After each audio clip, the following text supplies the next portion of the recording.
We're live and kicking. Live and kicking. Right, so this is the special episodes, right? Special episode. Special episode every week that we bring to you.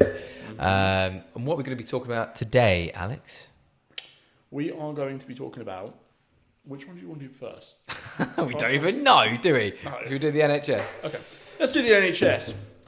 This is it's an interesting topic, actually, because it's been talked about quite a lot. And it's actually happening. People don't really understand it. It's already happened in quite a lot of capacities. And essentially, that's the privatisation of the NHS. AKA, should private corporations have control of part of the NHS? Should they have control of the full NHS? Instead of it being kind of a government-led organisation? And it's a really interesting topic, actually, because it's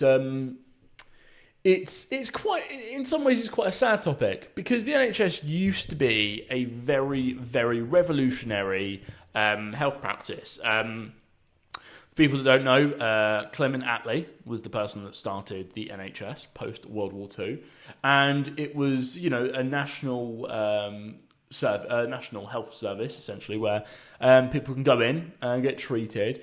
And it's paid for by the taxpayer. So essentially, you're not getting paid like in America. You're not paying for different things. And yeah, I suppose it's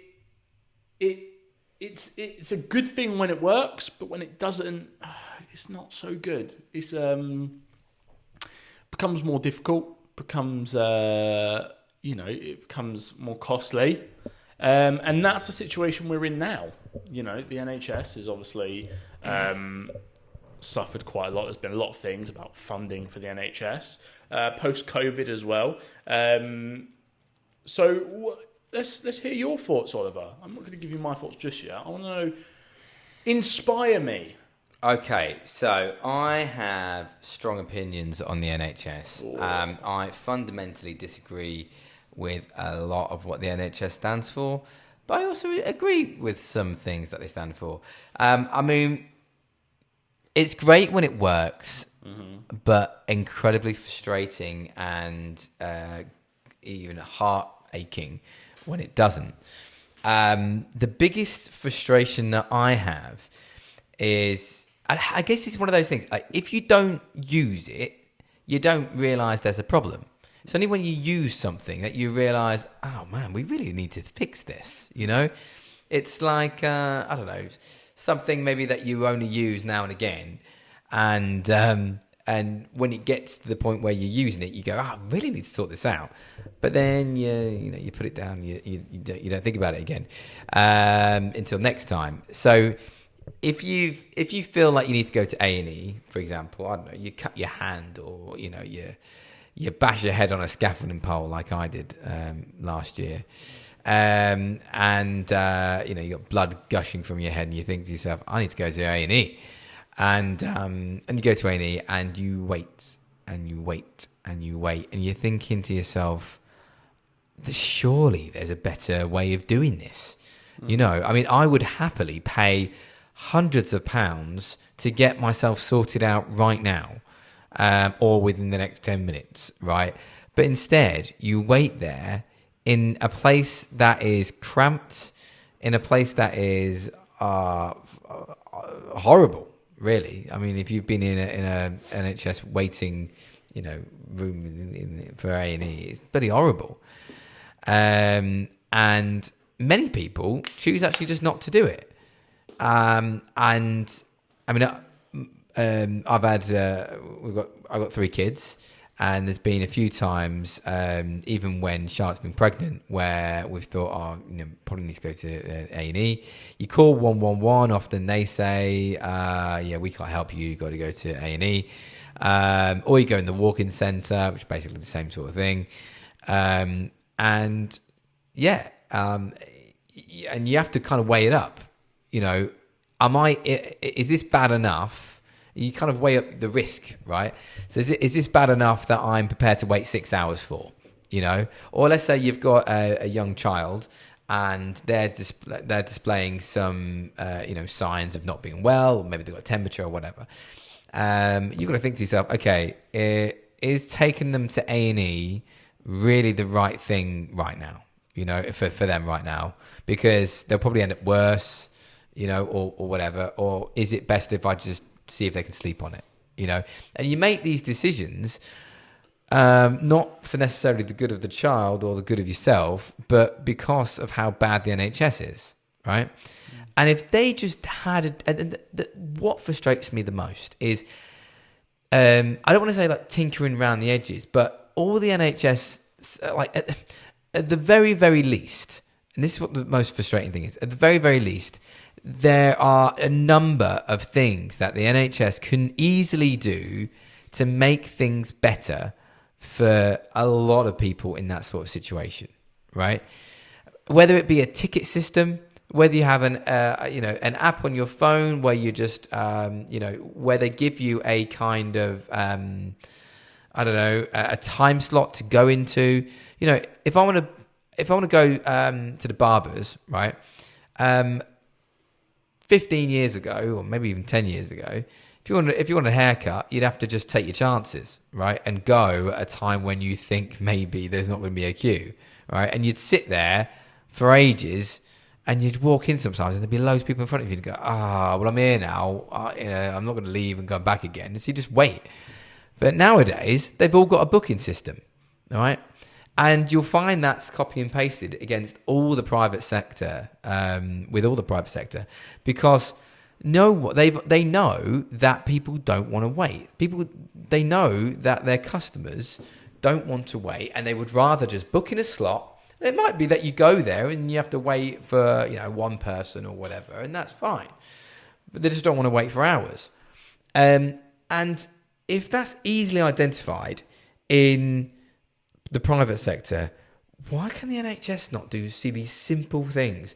It's like if you want to go to the doctor, if you want to go see your GP, you've got to call up like the morning of. What the hell? Why? Why can't I book something? Why do I need to make sure I wake up at 7 on the dot and hope that my request is accepted, and I'm in the phone queue at the right time? All these things can be easily fixed. So I mean, we're going to go on to, because we've been doing a bit of a dive into the NHS and the overall system. But I just want to make this first point, that whatever is the future of the NHS, or whatever we think about the NHS, it can a lot of it, right? Or I guess the bits that frustrate the vast majority of people, which are waiting for your doctor, being on the phone call, being on that call in the first thing in the morning, going to A&E, going into the walk-in centre and waiting all that time. All that can be sorted out with some basic questions and a waiting list, some sort of system, right? And that's it.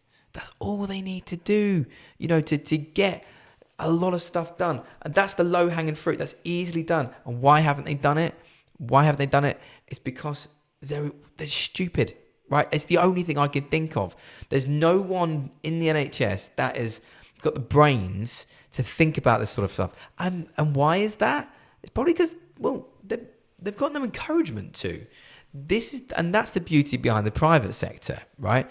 So the private sector, it thinks about the customer. It thinks about its competitors and what do we need to do to get ahead of that, right? So if you had a monopoly, take for example the barber situation that I was saying before, where you need to book something, right? Or you don't need to, whatever. But if you were the only barber, right, in town, okay, and you didn't have a booking system, well, it wouldn't affect you so much, because everyone needs their haircuts, and everyone's going to be queuing up, and there's a constant queue because you're the only barber in town. But at the moment where there's multiple barbers and they've all got to think about, okay, how do I get my customers, what can I do to get a better service? That is what privatisation does. It's competition for the better of the customer. And that is what the NHS is lacking, because it has no competition. yes, all right, there are private healthcare systems, but they don't really have the infrastructure because they're up against a free health care service, you know. So yeah, I'll say that bit. I've got loads more to say on it, but that's my low-hanging fruit. My advice to the NHS: if you don't take anything else on board, take this on board. There you go. Over to you, Alex. Are you still researching? I can go on more. No, I'll jump in here. So yeah, I mean, that's a very fair representation of what privatisation would do. I think. Are you in favour of privatisation? Yes or no? Yes. Ooh. Because I'm in favour of more privatisation than I am nationalisation. Okay, but what I mean by that is the NHS is already massively privatised, right? There's a lot of different sections of the NHS that is owned and run by private companies, right? It's not owned by the government, and they've sold those off over a period of time. Not a large period of time, but they've started selling them off, right? To the point where now quite a large portion of the NHS is actually privatised. I think the reason privatisation is even in question currently is, as you kind of said, it's because it's not working. It's because the NHS is not working as it should. You know, and then we have to start asking questions of why it's not working. And is there a way that we can fix it? Is there a way the NHS, in its entirety now, can be fixed? And here's some interesting. This is what I was researching, right? Okay. So, firstly, I want to give you a story that my dad told me. So, my dad works not in the NHS; it's a private company. But he was telling me this story about how one of the hospitals, I've forgotten what hospital, to deliver medicine to patients, right? They use a courier, you know, like Deliveroo and Just Eat and stuff like that, right? And how much money a month do you think they spend on that courier? Too much. 17,000. Now, my dad pointed out a really good solution. Just hire people to do that job, right? And it's true. You could hire a few more pharmacists. You know, even not the pharmacists with the qualifications, even like just couriers that work for the hospital, and it would cost less than £17,000 a month. You know, 17 grand's a lot a month. How many? You know, if you're paying. So what do they do? They just deliver medicine from the hospital to the patients. That's it. And that's through a private contractor, isn't it? Well, that's from like Deliveroo and stuff like that. Deliveroo? Not delivery, but like like couriers like that. So this is the other point I want to make, right? There's a lot of blame in the government, and I completely understand the government's completely misportioned the money. There's a massive amount of money being spent, as we've kind of talked about, for things that don't need to be spent money on, right? But there's also a period where we naturally need to turn around and look in the mirror, right? So I've just looked up on ChatGPT because I know I read a book. It was called, what was it called? It's something about Britain. It was basically going over all the problems with Britain. Great book. How big was this book? It was fucking massive. But when it talks about the NHS, it talked about something really interesting. It talked about the budget of the NHS. And it also talked about how a lot of that budget is being spent on things that actually are preventable through lifestyle. Right? Now, when I talk about diabetes, obviously I'm talking about type 2, because type 1 is not, it's not something that can be prevented. It's autoimmune. You know, it's also not something that can be changed with diet, unfortunately. It's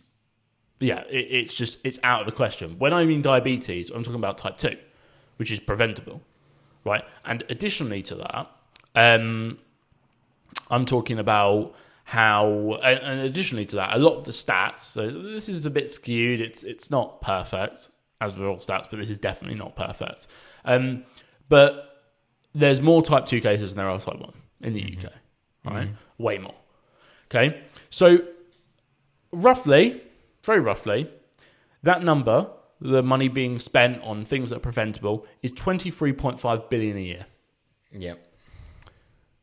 That's a massive amount of money, right? So before we start to, talk about how the NHS is failing, should it be privatised, we need to first... Does this include, for example, being overweight, Yes. Okay. Yeah. So there's something Nova said, which is my ChatGPT, is that there is a lot of overlap. And it's true, there is a lot of overlap, because likelihood is someone is overweight, is probably drinking as well as smoking, all that smoking, stuff. Yeah, so there's a lot of overlap. But generally, let's say 23.5 billion. Okay, now, if the government tomorrow... Now, I don't agree that giving the NHS money is really the solution. I think... You know how I always say there's a difference between proactive and reactive? Reactive is giving money, but that's not the proactive problem here. That's not the proactive solution. But therefore, I do think that the NHS can be saved in some capacity. The things that need to be sorted is A&E, obviously waiting lists, GPs, stuff like that. That's the important stuff. But there's also got to be a point where we, the people, start to look at ourselves in the mirror a bit.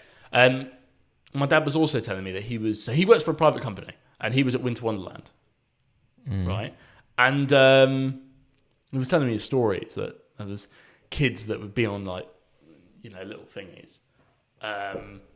What's it called? Little rides and stuff. They bang their head. They go to the health camp, and they're like, "Oh my God, what's wrong with my son?" And, my dad and his team are like, "Yeah, he's fine. He's just got a headache because he banged his head." And they're like, "Should we rush him to A&E?" I was like, "No, he's fine." And he was telling me that there was this other time where this woman had the son, and the son was just cold hands, and she was going to rush him to A&E for it. And when I hear stories like that, and that's not, I'm sure if you interview people in the NHS, they've probably got so many of those stories. There's a level of waste being done from the NHS, and there's a level of waste being done from people. Here's what I would say in the immediate section. I think ambulances should cost money, not a lot of money, but cost money, and GP appointments should cost money, right? I think if they were to introduce even a £20 charge for a GP appointment, that would reduce the people wasting time. I hate hospitals. Well, but the issue with that, though, don't you? Obviously, if you'll get many people that either can't afford that £20 or would think twice about a genuine problem that they have. I don't know. Let's say they've got a lump, right? Let's say they've got a lump on their arm, right? It's not even breast or whatever, and they think I should get this checked out. Really, it's getting bigger or something like that. But it's all right. I don't want to pay £20. But that's why it's £20. Then let's see. Yeah, but they think it's largely not a problem. Okay. Right. So it's, I don't know, in their head they're thinking it's not a problem. I'll book something in just to rule it out, but I know it's not a problem, kind of thing. Or maybe the other half saying to them, "Oh, you need to get that checked out," and you're like, "It's nothing. I've had it for years," or whatever, right? Point is that I agree with you. I'm just playing devil's advocate here. Is that the issue with that is sometimes people will not get it sorted when they need to actually get it sorted. And they point to that £20 of, whilst, okay, it's not a lot of money in the scheme of things, £20's still £20, I agree. I can see that side of it. But the fact is that if these are the types of people, if you need to transport yourself into that mentality, right? Someone's got a problem, okay, they're like, brush it off for £20. Likelihood is, even if there wasn't a £20 charge, they'd still brush it off. And I know, because I'm one of those people. But then what's the point? Of what? Of the £20? Because there's another set of people that will go in for a fucking headache. But wouldn't that set of people think it's serious enough to pay the 20 quid? Well, then the government's going to get money from them, isn't there? That's why it's 20 quid. It's just enough to make people just think. Because the thing is, Oliver, for me and you, right, I get it. Likelihood is we're not going to be going to the hospital. We're not going to go to the GP unless we really, really think we need to. Yeah. Right? I'm one of those people, and I'm sure you're one of those people as well. But I've had the pleasure of meeting people and dating people that weren't like that. That would go to the GP for any common fucking problem. Right? And they're the ones that are drilling the NHS budget. And not importantly, not NHS budget, that's the wrong term, sorry. The NHS's time. Yeah. Right? Whether you like it or not, and this is the thing, if you want change, if things want to get better, there's going to be some people that are going to get fucked from it. I think that's the interesting point as well, is, no matter what system that you have, it's difficult to find one that is kind of the perfect one, I mean, as I said before, I think there's plenty of stuff that can be done, but in terms of things like that, it's very, very difficult.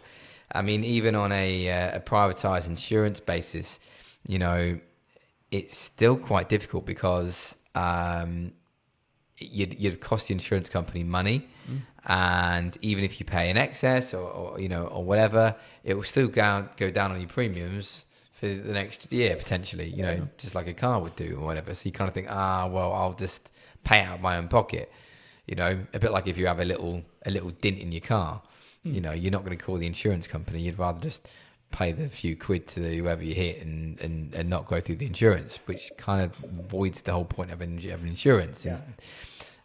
It's this difficult one. Interesting thing, I've just seen 7 to 10% of the NHS's budget was spent on private or non-NHS providers. Yeah, I mean so it's not that high. No, I mean, and it's not privatised as we know it, as in what we think of privatisation is very different to the NHS using private contractors and stuff like that. Yeah, so private contractors in the NHS currently, you have a lot of housekeepers, they're all privatised, it's a private company. Yeah. A lot of transports from the transport stuff around the hospital, but that's privatised. 90+% of it, though, is not privatised. Yeah, but this is where the question comes in. In all fairness, maybe I have to take take back what I said about being pro-privatisation, because I do believe it can work. Not all of it, granted. I think some of it should be privatised, but I think in general some of it can work being run by the government. And the problem is that there's just so much waste. So much waste, and I don't trust the government to run. So my big picture for the NHS, basically, it could be done in loads of different ways, but ultimately, and I guess the fundamental is if you've got no money, you should still have free healthcare. Mm-hmm. Is in like you shouldn't be within reason. You shouldn't be like dying from basic stuff because you can't afford it. Mm-hmm. I think when it comes to expensive one-off procedures that is maybe costing millions and millions and millions of pounds, then maybe no, and that's just the shit of the matter. But when it comes to a lot of preventative or a lot of things that can be done on a sort of fairly low cost thing, then I think the government should basically pay for it. Basically, all right. So the NHS. Right. This is my big vision. You ready? Okay. Right. So the NHS is changed to a kind of facilitator for the private sector, right? So, and a kind of funder for people that can't afford it, right? So you've got when you look at your healthcare, you look at what do you want to go, right? You've either got the NHS or you've got all these other options, okay? So when you're an adult, you've got the option, right? You get to choose, okay? Just like you do your car insurance. You go, what do you want to choose? Do you want to choose this private healthcare? Do you want to choose that private healthcare? Do you want to choose the NHS? Do you want to choose this? Which one do you want to go for? And you look at all the pros and cons of them, etc.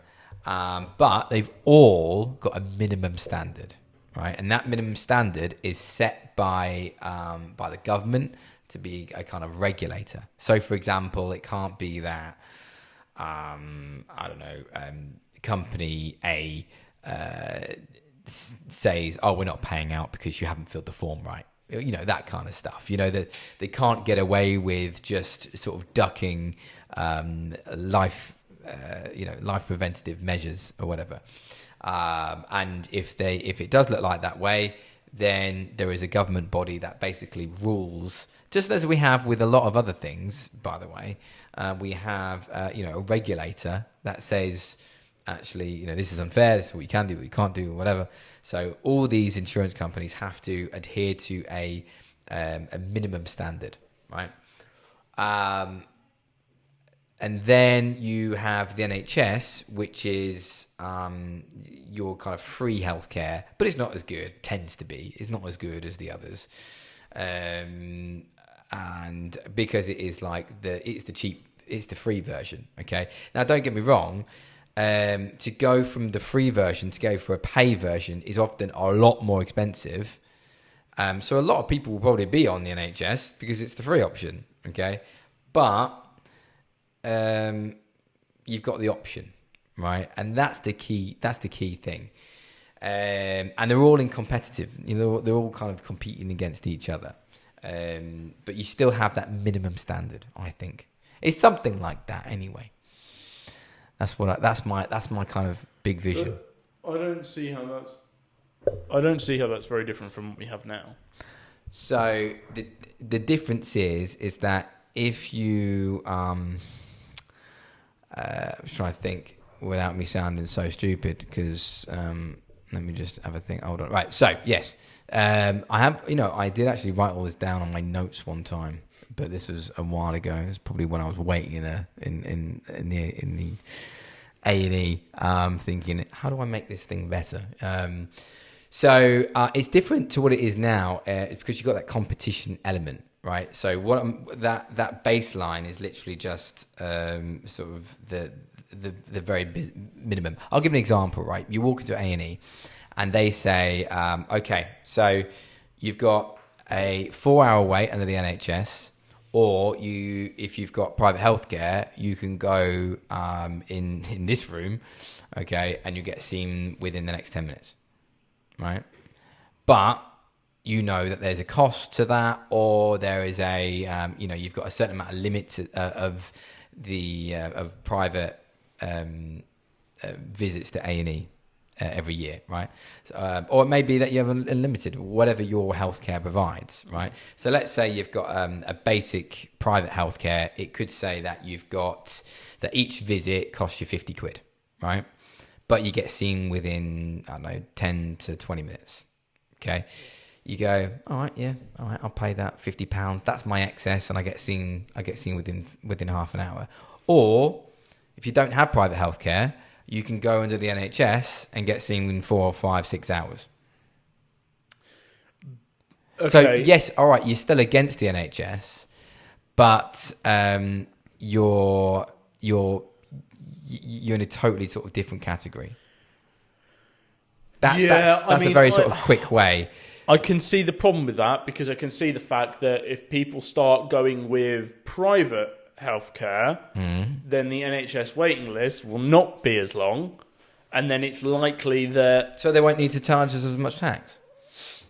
Yes, but let's be honest, is the government ever going to do that? Well, that's the argument, though, for it. It will be less expensive. This is what I would... So it could still be 4 hours, or whatever, but we'd charge less tax. This is what I'd suggest, right? And it's built onto your idea slightly. Just change the price point, right? So okay, let's say someone turns 18. Okay, so before that, let's say your parents are responsible for, your health service, blah, blah, blah, blah, blah. Yeah. Let's say the NHS has 3 different level tiers of service, okay? Mm-hmm.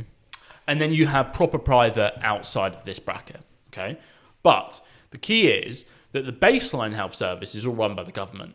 but the second two are privatised, but those companies work essentially under the umbrella of the NHS. So almost like a Netflix subscription, right? You have tier 1, which is your basic free health service. There's you're paying.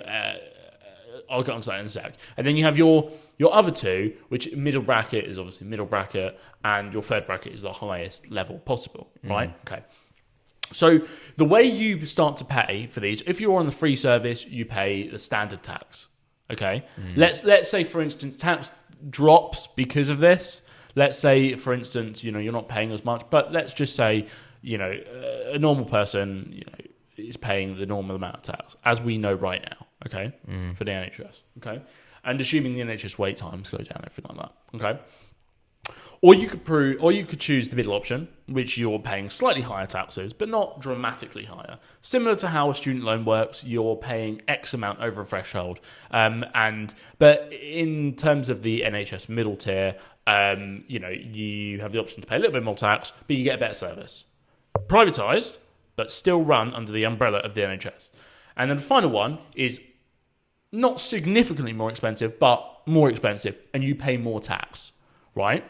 Now, what happens under this umbrella is it's still taken out of tax, but you get to choose your service. If you're on benefits, you will only be allowed the free service, right? Obviously, because why should someone that's receiving money from the government be able to pay for higher healthcare? They should be, unless they want to actually achieve, to get a job, do all that stuff. They shouldn't be able to pay for it. Now, to satisfy the rich people, the wealthy, you have privatisation out of that bubble. You have proper private companies, and they get better service. And those rich can still pay the same tax, but then again, they would be paying, they'd be paying out of their own pocket for the real private stuff, the real expensive stuff, but the best service, right? So essentially, if you're lower income, you can still get tier 1, which is the basic, tier 2, which is the medium. If you're a slightly higher earner, you can get tier 3, right? And you're paying for your own service. And then if you're really wealthy and you want to lower your tax bill, fine, you can lower your tax bill. Obviously, you're still paying tax because you're still paying for the police, armed forces, everything like that. And you're paying for the right to live here and work here. But you can pay for your own health service, your proper creme de la creme private service. This would give people an option of choice. And instead of paying out of pocket, it just be paid with your taxes. So privatisation 1, privatisation 2, these companies would be receiving money from the government. What's the point of making them privatised? Well, because it would still be under the umbrella. It would be paid by the people. Would there be multiple companies that are privatised, or just two? So I think it would have to be. Look, this is all obviously. I've just thought of this, but. I mean, maybe certain companies have to go under one umbrella legally, or maybe you pay that straight bit of tax no matter what, but then you pay directly to those private companies for their additional services. Yeah, maybe it works like that. I just think if it's included in tax, like the student loan is, it's sometimes a little bit easier, and it gives the government and regulators more control. If it was a private matter between one bank account and another, I think a regulator might have a really hard time kind of intervening. But if it was run by in tax, maybe the regulator has more control. Here's an interesting thing that most people would say when this conversation always comes about, and obviously it's been a very common conversation throughout the years. Is should your healthcare depend on how much money you earn? Like, as in, if you're richer, should you get access to a better healthcare than someone that's poorer? Because you can pay for it? Is that morally right? That just because you earn more, for example, let's say there's some cancer treatment, okay? Yeah. Right, there's cancer treatment, and I don't know, there's two people that can have the cancer treatment, right? A poor person and a rich person. Now, the rich person has got, loads of money to throw at it, but they need this cancer treatment, and the poor person obviously hasn't got anything.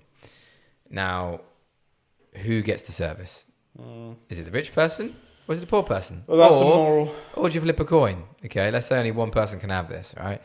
Now, it's a very hard thing for a politician to tell the public the rich person gets the gets the operation.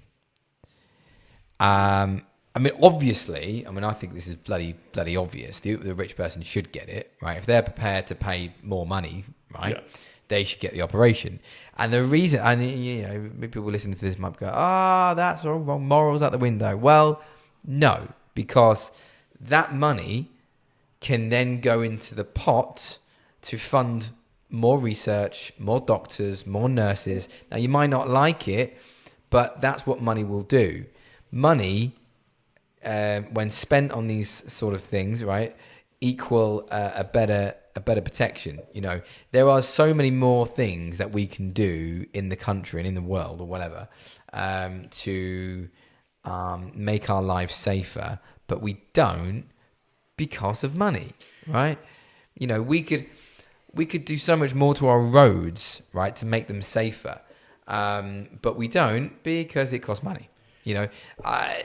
Just in general life, there's so much things that we can do, but we don't because it costs money. Money equals better healthcare, right? And if you're prepared to pay it over and above what you're already paying, then you should get the healthcare, because at the end of the day, that equals more doctors, more nurses. Yeah, realistically, I think if you've got the money to pay for it, you should be able to pay for it. I don't see. I think that was a very a weird scenario, but or you get a 60-year-old man, right, going for some cancer treatment, and he's got loads of money, and a 22-year-old female, start of her life, she doesn't get the cancer treatment because she didn't have as much money as the 60-year-old man who was able to get the cancer treatment. This is the crux of it. This is what it boils down to, that moral issue. But I think. Can you imagine a politician saying that? I'm not gonna answer that because I just don't know. But obviously, emotionally, I sway obviously to the female. Duh. Who wouldn't emotionally? Logically, it might be a different story. Well, female or male, they've doesn't got matter. their whole life ahead of them. But anyway, look, we're gonna. It's a difficult topic, and we're already at 37 minutes, so we'll probably give our closing arguments. Oh, really? Well, we can go on if you want. I thought you wanted to do something. But what I did want to say quickly is that it's a good quote. Life doesn't play fair for men that try to be God. And in a situation like that, the politician, the head nurse, the head doctor, is playing God. They are deciding who lives and who dies. I think that's a difficult one. Morally, that's a question. And the problem is with moral questions, there's no right or wrong answer. There is only opinion, and opinions clash. My closing is that. Ultimately, we need to encourage competition, which currently it doesn't really have, because the NHS has got such dominance. I can't go. I had a really bad experience at that hospital. I'm going to go to another hospital. You can do, but it's still NHS, right? In a different town. So, the lack of competition is a problem. If you want to pay more money, it's quite hard to do. Even privatized, even private, it's hard to do. Yeah. Just quickly as a side note, I went to I got private health insurance for all of last year. Didn't use it, but I asked them, would it cover me if I did this? Would it cover me if I did that? And what happens if I do that? I still had to go to the GP. Yeah. I still had to do all this stuff. Yeah. My dad had some treatment recently, and he's got private health insurance. And they said, to be honest, you're better off going to the NHS. It's great, right? Isn't it? Because ultimately, the NHS cuts the wings of private companies because it's so dominant. You can't compete against it. It's very, very hard to. So I think we need to have more competition in the healthcare system. And the only way to do that is by having privatised companies where it gives the customers, the patients, the choice, right? So it's having the choice for the patients, and also giving people the opportunity to actually pay more money. I know you said about the 20 quid. That doesn't do much for money wise. It mainly kind of stops people from going when they don't necessarily need to. But I do think there should be other options, such as pay £500 and you don't have to wait 4 hours for A&E, even if it was with the NHS. Just giving people the option to pay more money for better healthcare, I think should be happening the whole way. And that's ultimately my main thing, is that needs to happen. You need to give people the opportunity to pay more money to get a better service and have some competition. I'm very much a believer of capitalism with regulation. So I don't believe in what do they call it? Complete free markets. Unleashed, because you need to have it competitive. If you have a private contractor for a private healthcare company, for example, that got too big and bought up all the other healthcare providers, then you ain't got competition anymore. But that's the same thing with everywhere. As they can't buy Sainsbury's, whatever, because it'll be too big, or that kind of thing. I think. So yeah, that's my main point. At the moment, it doesn't have any of that, and it means that the NHS is just spending money. One thing that we haven't spoke about, which I could talk about very, very quickly, is when was the last time you went to the NHS and you saw an English person?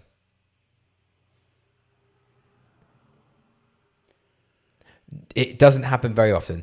English people do work in the NHS. I'm trying to think of the last time I went to the NHS. I avoid it like it's the Black Plague. Well, have you ever heard the people that are on the side of immigrants saying, the immigrants are the backbone of the NHS? It's a whole subject that we haven't spoken to, and I know we're running out of time. But I disagree with that. I think that we don't need immigrants. If they all went home tomorrow, okay, we would be struggling. But that's because we have not been doing enough to train homegrown doctors and nurses. Yep. And at the same time, we've been taking them from countries that will probably need them. Let's say, I don't know, Ghana, right? We had a midwife from Ghana. Are they not having babies in Ghana?